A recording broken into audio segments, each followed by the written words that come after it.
Hello, everyone. Thanks for taking out some of your time today to learn about the exciting world of IT operations management, specifically service mapping. What's the difference between discovery and mapping? I know they're kind of the same, maybe, but not. A lot of people ask that, and there's confusion. So what I'm going to do is visibility. So the ITOM, ITOM BU within ServiceNow, since the New York release, decided to change their go-to-market and have a offering called Visibility. ITOM Visibility is a general nomenclature for service mapping, discovery, and event management. So that is now called Visibility. When you hear ITOM Visibility, that is a reference to the offerings, the packages or applications of discovery, mapping, and event management.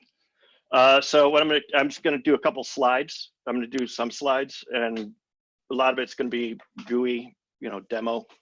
The vision, this is how ServiceNow likes to, discuss what they have to offer as it relates to visibility and the ITOM offering. A lot of customers need to really understand what is running in their environment and what's running on the stuff that is running.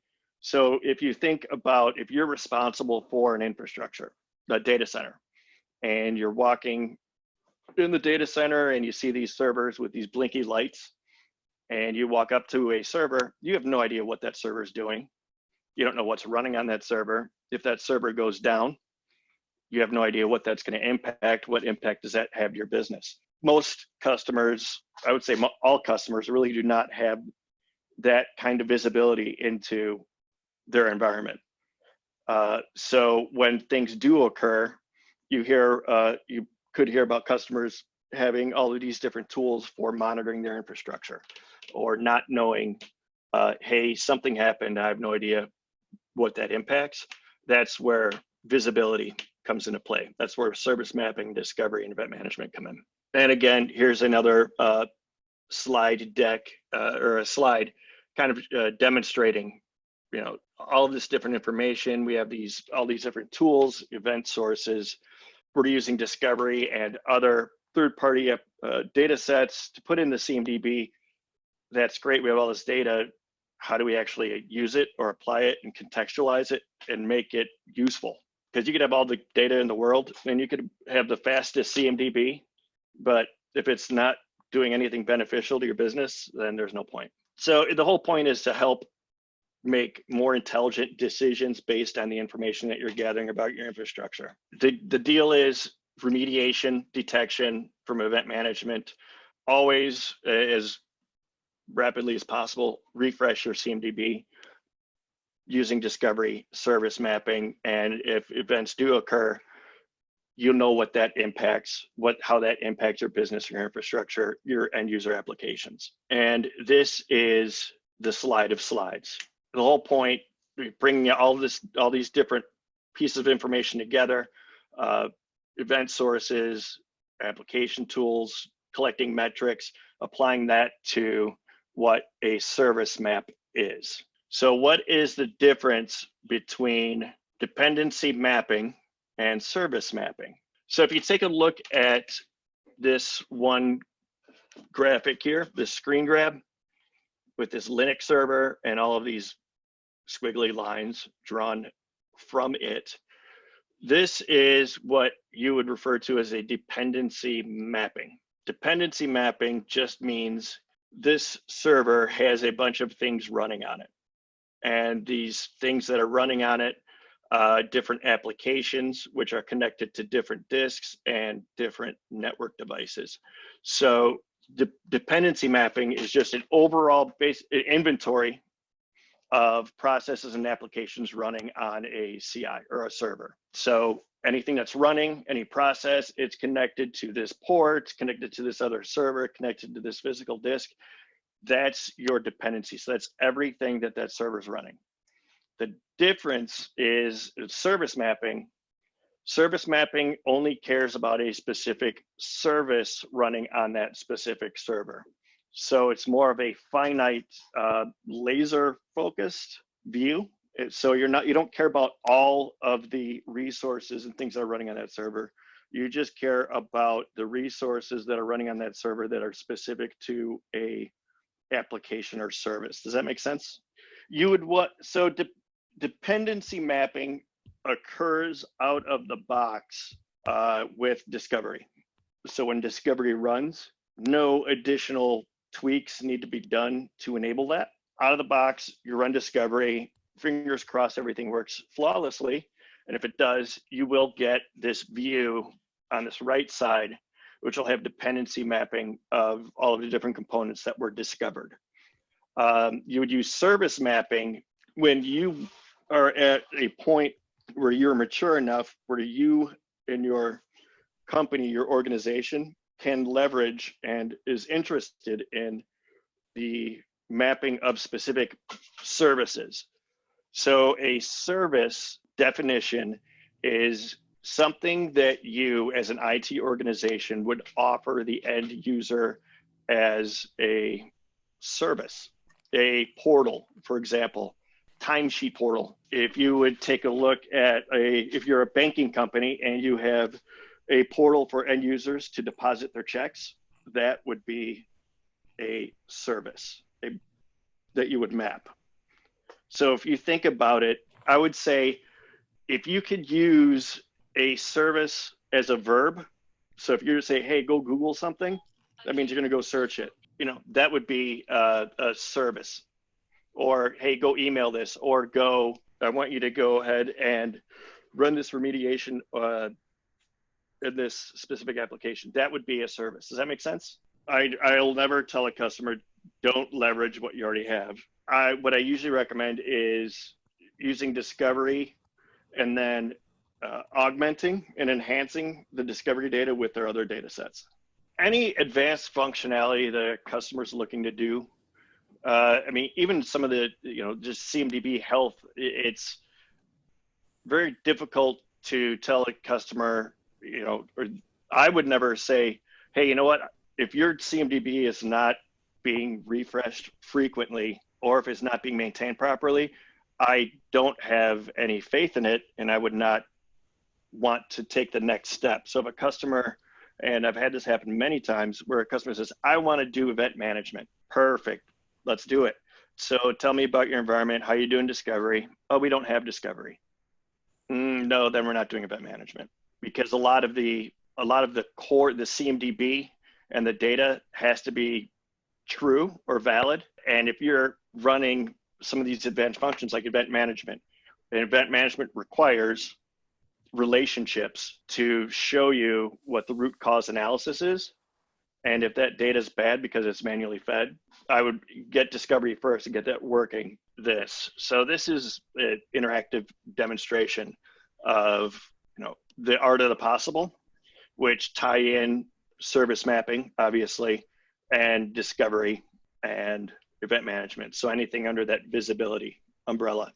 So this is, I don't know if you guys have ever done this before or ever seen an event management demonstration on the ServiceNow platform recently, but this is what it looks like, or what it used to look like. So again, a service map is a visual representation of a service that IT infrastructure company internal provides their end users, whether it be internal to the company or to the clients. So in this example here, we have each one of these boxes is a visual representation of what is defined as a business service. So a definition for this customer, there's an application, a business service called Customer Man. If I double click on that red box brings up makes up the visual representation of all the different components that make up this application. So it makes it very easy to quickly look and see the data flow and all of the interdependencies. You can actually click on any one of these icons, and on the right side, it will actually show you the properties of this specific component, what it is, the IP address, it's a load balancer, and I see that there's 2 network connections. And another thing that I see is, oh man, this stuff is red. Why is it red? We click on it. So we can take a look. Once you open up the map, it'll show you an alert. And this alert came from event management. So the way it works is service mapping will go in and actually take a look at what is called an entry point. Entry point is how it's the entry point on how an end user would gain access to this specific business service, this offering, this application. So customer management, the way to access it, the entry point is through this load balancer. So it's this IP address. And the way that this works is it's very similar to discovery. So discovery will go out and ask all of these questions. So this is the famous discovery process slide. So discovery, the process for discovery and service mapping are pretty much identical. Service mapping does the same thing. It leverages the discovery process. So the way that it works is when you go out and map something, you're going out there and you're specifying what they call an entry point. So as I referred to earlier, in order to map a service, you specify how you would gain access to it. When you do that, the ServiceNow really does not have much information on the business service, what server it's on, what applications. It knows nothing. All you're doing is he's blindly going in with an IP address and playing 20 questions. So as he asks the configuration item, the CI, hey, what are you? He tries to classify them. What are you? Are you a server? Are you a router? Are you a switch? Okay, based on this information, because I asked you what ports are open on the network and you told me port 22, looks like you're a Linux box. Okay, now that I know you're a Linux box, I'm gonna use my credentials. And the credentials are defined in the instance, and those credentials are the username and password that are used to log into that configuration item. So he specifies the credentials, he tries the credentials until they work. He logs into them and will collect information about him.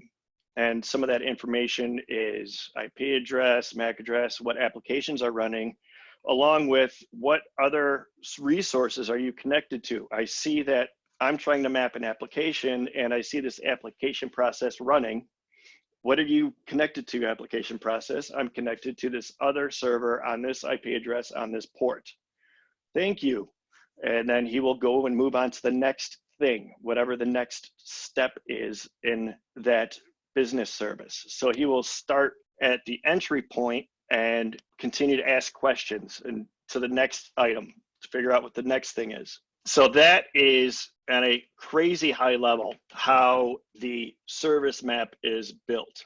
It's built by leveraging the discovery process and discovery patterns, along with some advanced functionality to map everything out as it relates to that specific application. So once these applications are actually mapped, now what?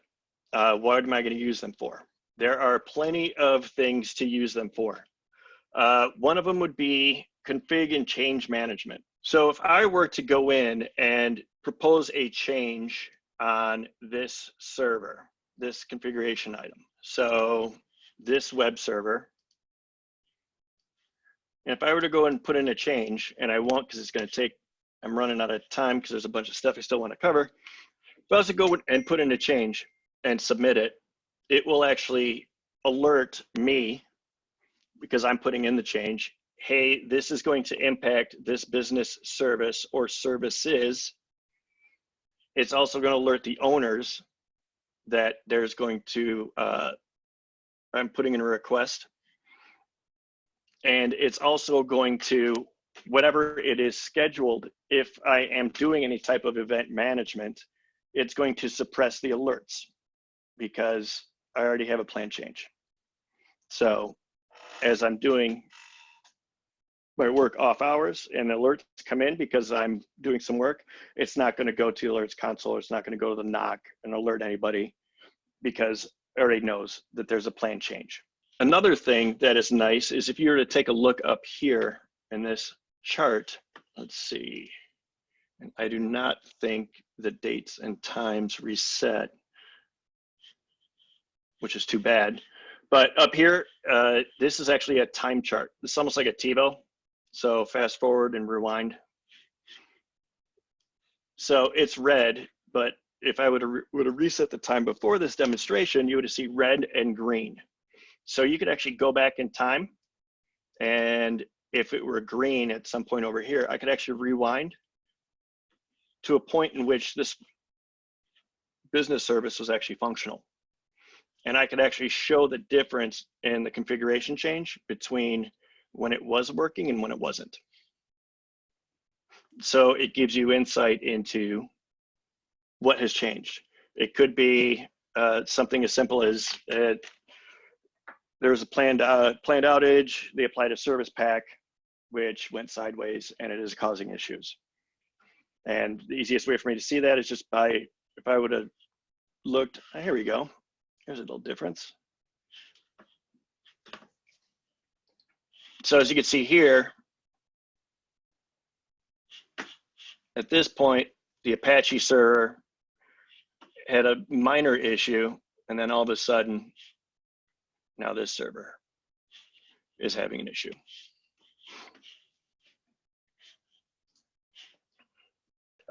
So if I was working in the NOC, and this is what I do for a living, this is where I would live.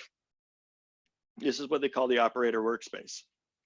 So I'm responsible for managing the infrastructure and the environment. This is a different view, which makes things a lot easier for the people working in the NOC. So this is a quick way to get access to all of the information on the infrastructure and how to remediate in a timely fashion. So similar to the other view that I had over here, this event management dashboard, this is the new, what they call the agent workspace. Similar view. It'll actually show you the different business services. But the nice thing is I could actually click on it and it'll pull up a little pop-up box that shows specific to this business service. I have an alert. There's 27 impacted services because this configuration item. Now that's a problem. So let's take a look at the details and we can see exactly what's going on with this configuration item. So you can actually see the affected CIs for this business service. So anything that makes up this business service, the related CIs, the entry points, which is how one would gain access to this business service, that's all here. So these are all of the affected CIs. And as you can see here, any type of change, tasks, or incidents, which are mapped to the CIs, are represented here. And you can see the related alerts. So, and alerts can come from any source. So in this example, CloudWatch and SCOM, because event management, you could ingest events from any source, it doesn't matter. It could be from your own homegrown application. As long as the information that we're getting into the CMDB that's written to the event management table, we could parse it and read it. We could do the correlation, run the event rules, and apply those. So one of the cool benefits, which I've seen done a few times, is if you're, a company and here's your service portal, that everybody uses, you could actually show current status outages of your services. So you'll know that electronic messaging, we have an outage on electronic messaging.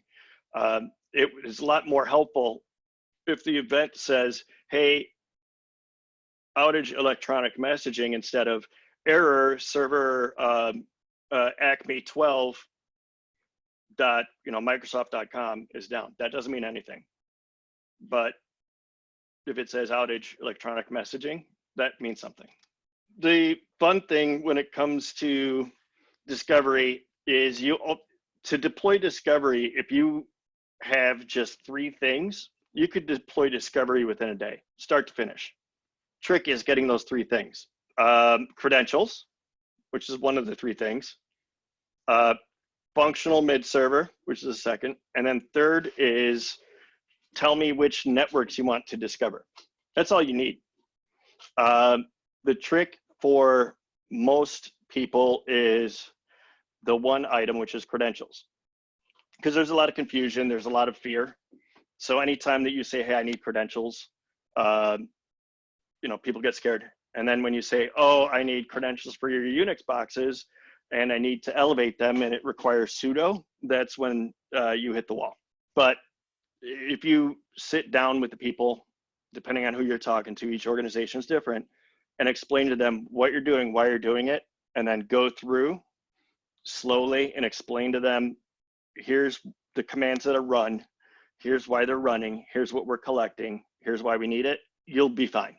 But the trick is getting all the people in the room at the same time and explaining to them simultaneously so they all look at each other and say, I understand. That's the difficult part. All right, well, that's all I have, unless you guys have anything else.